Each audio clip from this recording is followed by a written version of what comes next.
All your mobile device chargers are set to have the same charging cable soon. The government is setting up expert groups to look into the adoption of common chargers for mobiles and all portable electronic devices. Subsequently, a detailed report is scheduled to be submitted in 2 months. Last week on Wednesday, the Department of Consumer Affairs met industry stakeholders regarding such a policy. After the meeting, Consumer Affairs Secretary Rohit Kumar Singh said that India could initially explore shifting to 2 types of chargers, including a C-type port. The ministry's move came days after a European Commission resolution that all smartphone makers would have to support USB-C as a single charging standard by 2024. This would apply to all mobile devices across EU nations. Under the new rule, European bloc consumers would no longer require different charging devices and cables every time they purchase a new mobile phone.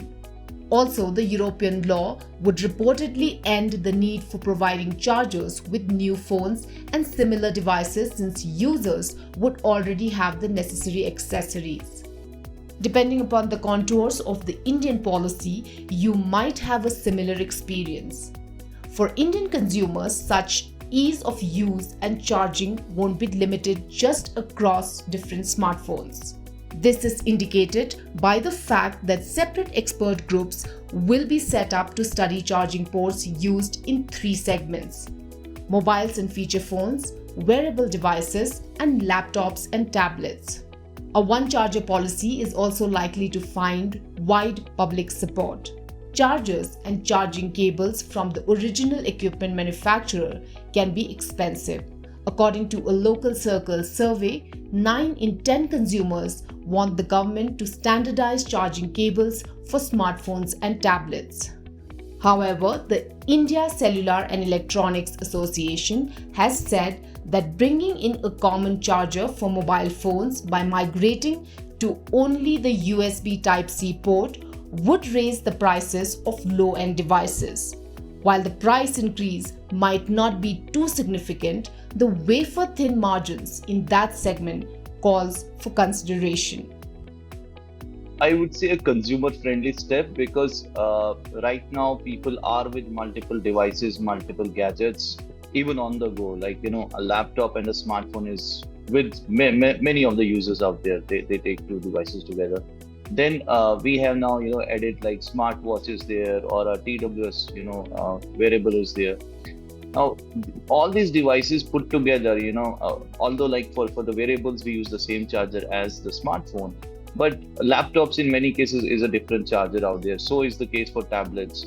Now if all these devices are together and there is only one charger being used for across these devices, it is very, very convenient for users. There are already a couple of brands in the market who have a same charger. You can use it for the laptop as well as for their phones. That brings in a bit of convenience for sure. As reported by Business Standard, various industry bodies have urged the Consumer Affairs Ministry to not implement the common charger policy until the European Union does the same. They want a closer examination of the regulation's feasibility and the lessons that will be learned from the EU before any action back home. Industry bodies also called for thorough market and consumer research.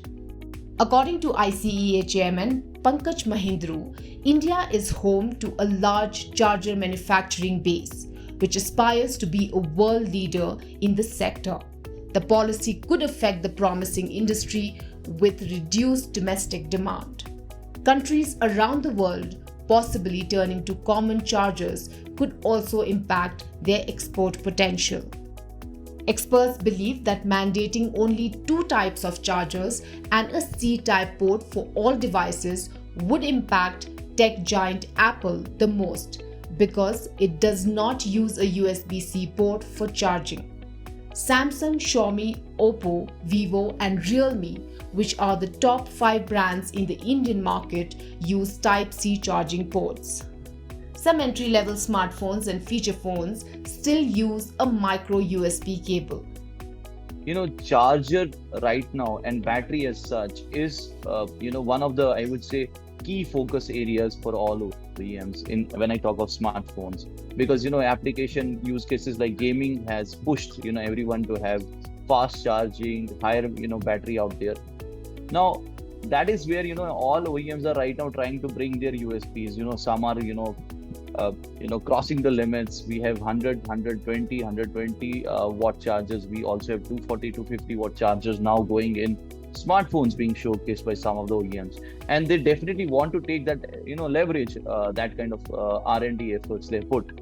While on the other hand, there are certain OEMs who want to stay, I would say, maybe traditional in the outlook, and want to stay with their thought process is a bit different, that probably consumers don't need that very fast aggressive charging.